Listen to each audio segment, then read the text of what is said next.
나는 인생을 라이프와 리빙으로 구분한다. 번역을 한다면 삶과 생활이라고 할 수 있겠다. 리빙은 경제적 대가를 얻고자 시간을 투여하는 대상 혹은 그런 목적으로 일하는 시간 자체를 그 영역으로 갖는다.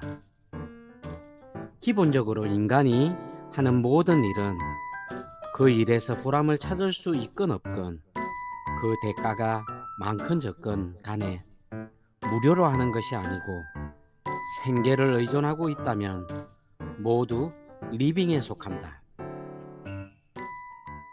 라이프는 돈을 벌고자 하는 행위와는 관계없이 시간을 사용하는 영역이며 우정, 사랑, 희생, 보람, 가족, 자연 등이 그 중요 가치를 이루지만 게임이나 영화, 음악 등과 같이 자신이 재미있어 하거나 좋아하는 것을 즐기는 것도 이 영역에 속할 수 있다.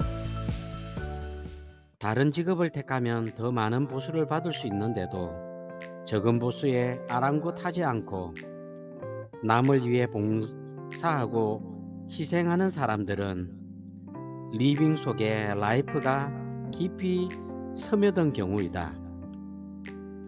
그러나 입으로는 봉사나 보람을 내세우면서도 실제로는 대가에 더 관심을 갖고 있다면 그것은 라이프를 위장한 위선적인 리빙에 불과하다.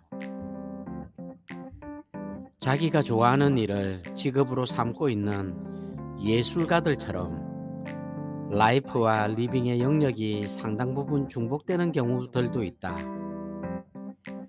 대개 사람들에게는 이 두 영역이 분리되어 있지만 그럼에도 불구하고 리빙을 라이프로 바꿀 수 없는 것은 아니다. 예를 들어 식당을 하는 사람에게 식당에서 일하는 것은 당연히 리빙이 되겠지만 불우한 이웃을 위해 무료로 음식을 제공하기도 한다면 그 일은 라이프도 되기 때문이다. 가장 바람직한 인생은 이처럼 리빙 속에서 라이프를 추구하며 이 둘의 구분 없이 살아가는 인생이 아닐까 싶다. 중요한 사실은 자본주의 사회에서 라이프는 리빙에서 얻은 돈으로 유지될 수 있다는 점이다. 리빙이 나무의 뿌리와 줄기라면 라이프는 열매라고 할 수 있다.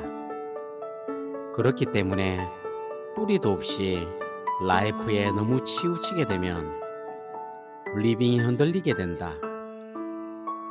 예컨대 하루에 10시간씩 운동을 규칙적으로 하게 되면 건강한 몸을 갖게 되어 라이프는 튼튼해질 수 있겠지만 운동선수가 아닌 이상은 춥고 배가 고파질 것이다. 신앙을 자신의 최우선 라이프로 생각하는 직장인이 교회에서 철야 예배를 보고 아침에 출근하여 일터에서 꾸벅꾸벅 존다면 그의 리빙은 조만간 위협을 받게 될 것이다. 직장인이 공휴일마다 가족과 함께 등산이나 낚시를 한다면 라이프는 튼튼할지 모르지만 리빙을 개선할 시간을 투자하지 않기에 조만간 직장에서 신뢰를 잃게 될 것이다.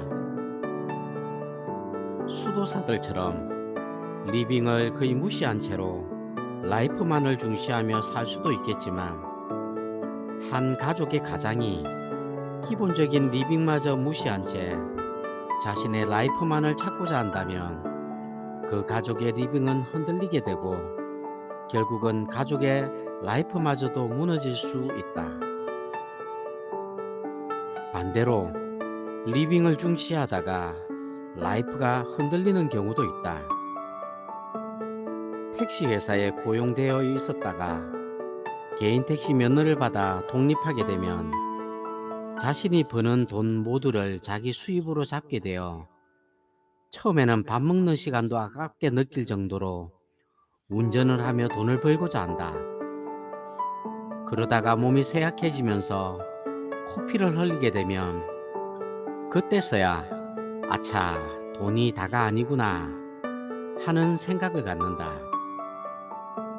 리빙에 지나치게 몰두하다가 건강이라는 라이프를 놓치게 되는 경우라고 할 수 있다. 한 가족의 가장이 자신의 나쁜 리빙을 핑계로 자녀에 대한 모든 문제를 아내에게만 맡겨놓는 경우 역시 아버지로서의 라이프를 잃어버리는 것이 되고 만다. 돈이 되는 환자들에게만 매달리는 의사 혹은 수임료를 많이 받을 수 있는 사건만 수임하는 변호사 같은 경우 리빙은 성공적일 수 있으나 그 직업에서 얻을 수 있는 라이프는 허약한 상태가 되고 말 것이다. 부자들의 경우는 어떨까? 대부분의 부자들은 예술가들처럼 리빙에 속하는 일을 자신의 라이프로 생각하며 살아온 사람들이다. 일은 일상에서 그들이 최우선으로 삼는 가치라고 할 수 있다. 나 역시 일하는 것을 그 어떤 가치보다 우선시하며 즐겨왔다. 하지만 일 자체를 평생의 의무로 생각하지는 않는다. 나는 직원들에게 우리가 평생 일만 하여야 하는 일개미로 태어난 것은 아니지 않느냐고 강조하곤 했다. 천국이나 유토피아에서 일을 해야 한다는 말은 못 들었다. 인간이 바라는 이상향은 기본적으로 무노동의 세계이다. 평생을 일만 하다가 일벌레로 죽어야 하는 운명이라면 나는 거부하겠다. 죽기 직전의 순간 일을 더 하고 싶다고 말하며 죽는 사람은 없지 않은가. 그럼에도 불구하고 왜 나는 일 하며 살았느냐고? 일을 효율적으로 남들보다 더 잘하게 되면 세상에서 받는 대가가 커진다. 그 받는 대가가 쌓여 부자가 되면 그 다음부터는 일에서 벗어나 살고 싶은 대로 살 수 있게 된다. 즉, 리밍에 얽매이지 않아도 되는 라이프가 가능하게 된다. 반대로 젊어서 라이프에 투자를 많이 하게 되면 중년 이후에는 리빙 때문에 쩔쩔매게 되는 경우가 태반이다. 나는 우선은 리빙에 최선을 다하면서 30대가 끝나기 전에 리빙 영역에서 뭔가 이룩해 놓고자 하였다. 즉, 철저하게 우선순위를 리빙에 두었다. 리빙에 최선을 다하는 사람은 바빠진다. 정신없이 바쁘다 보면 문득 회의감이 찾아올 것이다. 라이프와의 균형 문제로 인하여 갈등을 느끼게 된다는 말이다. 이 갈등을 이겨내지 못하면 부자가 되기는 어렵다. 콜럼버스의 일대기를 그린 영화 1492 콜럼버스에서 콜럼버스의 아내는 남편에게 제발 돈 좀 벌어오라고 핀잔을 준다. 그러자 콜럼버스는 이렇게 대답한다.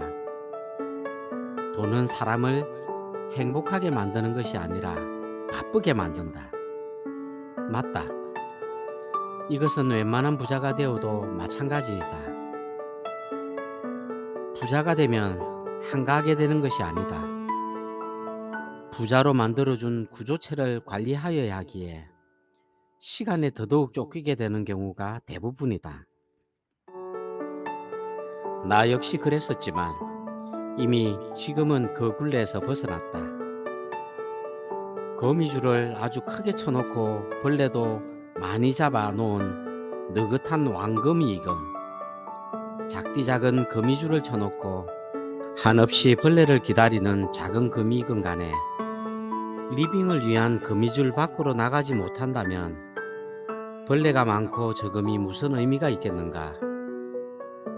하지만 부자가 된 뒤의 리빙과 라이프 사이의 균형 문제는 부자들 자신이 알아서 처리해야 할 문제이다. 문제는 부자가 되려는 사람들이 생각해야 할 균형과 불균형이다. 흔히 돈과 관련하여 사람을 평가할 때 아래 네 마디 중 하나를 사용한다. 돈도 없다. 리빙도 라이프도 신통치 않다. 돈은 없다. 리빙은 신통치 않으나 라이프는 좋다. 돈은 많다. 리빙은 좋으나 라이프는 신통치 않다. 돈도 많다. 리빙도 좋고 라이프도 좋다. 아마도 누구나 돈도 많다는 말을 듣고자 할 것이다. 내가 조언할 수 있는 것은 부자가 되어가는 단계에서만큼은 리빙과 라이프 두 마리 토끼를 한 번에 완벽하게 잡으려고 하지는 말라는 것이다. 일단은 리빙에 신경을 쓰고 시간을 투자하라. 이것을 나는 일용할 양식부터 먼저 구하라는 말로 표현하기도 한다. 그래야 뿌리가 깊고 굵게 박히며 비바람이 쳐도 열매가 맺힌다. 자신이 원하는 라이프를 갖고자 한다면 우선은 리빙에 충실하면서 돈부터 모으라는 말이다. 그러나 부자가 되어 가는 단계에서 라이프를 모조리 무시하지는 말아라. 최소한도는 해라. 기혼자라면 이를테면 배우자의 생일, 처음 만난 날, 결혼 기념일만큼은 카드도 준비하고 꽃도 사고 촛불도 켜라. 친구들과의 관계는 어떻게 해야 할까? 당신의 나이가 어리지 않다면 멀리해라. 그래서 친구들이 핀잔을 주고 따돌림을 한다고 해서 속상해하지 말라. 부자가 되어 가는 과정은 외로움을 이겨내는 과정이기도 함을 들고 있지 마라. 어차피 당신 친구들 대다수는 평생 돈 걱정하면서 살게 된다는 것도 염두에 두어라. 하지만 아무리 돈을 모으느라 눈코 뜰 새가 없어도 비가 오면 때로는 비도 맞아보고 맨발로 잔디를 밟기도 하여라.